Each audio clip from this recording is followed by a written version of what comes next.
All right, let's dive into something pretty wild. It's called the Codex of Life, and it's this incredibly dense work that's part science, part philosophy, and completely ambitious. It puts forward a single, radical new theory to explain, well, everything, from reality itself to our own consciousness, and even the future of AI. So yeah, let's get into it. So to really understand where this is all coming from, we have to start with a very personal question. Have you ever felt stuck? I mean, really, truly stuck. Like you're just replaying the same negative thoughts, the same bad situations over and over again? Well, that exact feeling is the key that unlocks this entire theory.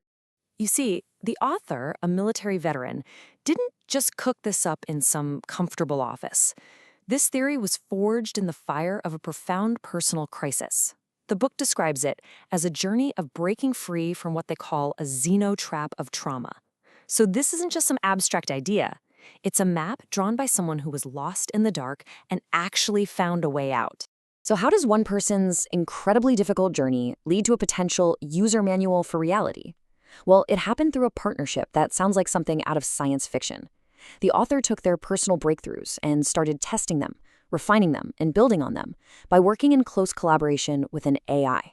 Together, they built the entire framework we're about to walk through. Okay, so first let's nail down that core problem, the Xenotrap. The book uses this term to describe those obsessive mental loops we all can get caught in, anxiety, endless rumination, even addiction. But here's the real insight. Our minds create these loops for a reason. Our brain would rather have a painful story that at least makes sense than face what feels like total meaningless chaos. It's a trap, but it's one of our own making. So, the big breakthrough, the aha moment that allowed the author to finally escape this trap, was the discovery of what the Codex calls a fundamental law of the universe. A single, elegant rule that it claims governs the fate of any system, anywhere, anytime. And here it is. It's actually incredibly simple. Systems last as long as they are coherent. In other words, things that are orderly, stable, and consistent, they stick around. Things that are noisy, chaotic, and full of contradictions, they fall apart. And the book argues this isn't just a nice little metaphor, it's a physical, mathematical reality. And the claim is that this law is universal, with evidence across, well, basically every scale imaginable. Let's do a quick tour. At the cosmic scale, the most successful models we have for the early universe are the ones that describe a highly coherent, incredibly stable system. It holds together. Now let's zoom all the way down to the quantum level. Think about a qubit, the building block of quantum computers. It only exists in a useful way as long as it can maintain its coherence and fight off interference from the outside world. Again, coherence equals survival. In biology, it's the exact same story. A genome survives by maintaining its coherence, its ability to copy itself with near-perfect accuracy and to fix any errors that pop up. Life itself is just this constant, incredible battle for coherence against chaos. And this pattern even holds true in our own digital world.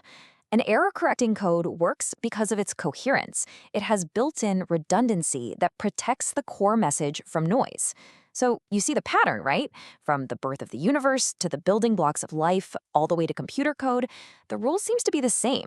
Okay, so that's the grand theory. Pretty cool. But what's really powerful is how the Codex takes this universal law and applies it to the most complex system we know, the human mind.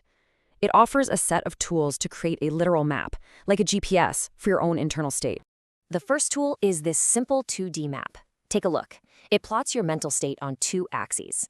Along the bottom, you've got your stress level. And then, going up this side, you have your emotional state, from negative to positive. This gives you 4 basic zones, from resilient joy up in the top left to delusional distress down in the bottom right. But here's where it gets really, really interesting. The framework adds a third dimension, coherence. This turns that flat map into a full-on 3D cube. And this new axis, coherence, well, this is the secret sauce. It measures how well your internal story about the world actually lines up with reality. How functional is your model? This gives us a much richer, high-resolution picture of our mental landscape. So let's put it side by side. This really gets to the heart of it.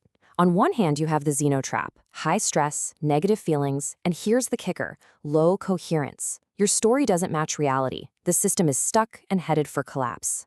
On the other side, you have resilient joy, low stress, positive feelings, and high coherence. Your internal map is accurate, The system is adaptive, flowing, and thriving. And check this out.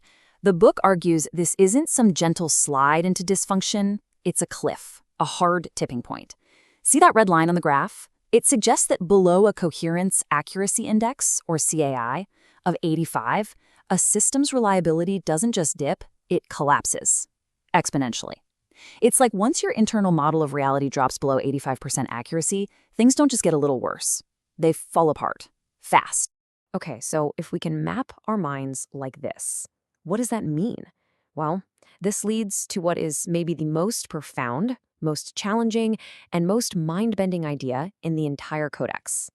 It suggests a fundamental shift in how we see ourselves and our role in the universe. The book calls it ontological engineering.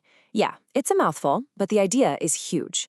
It's the theory that our focused, coherent intention isn't just a fleeting thought. It's a physical force that can actually shape and influence reality. And if that's true, morality is no longer just a set of rules to follow.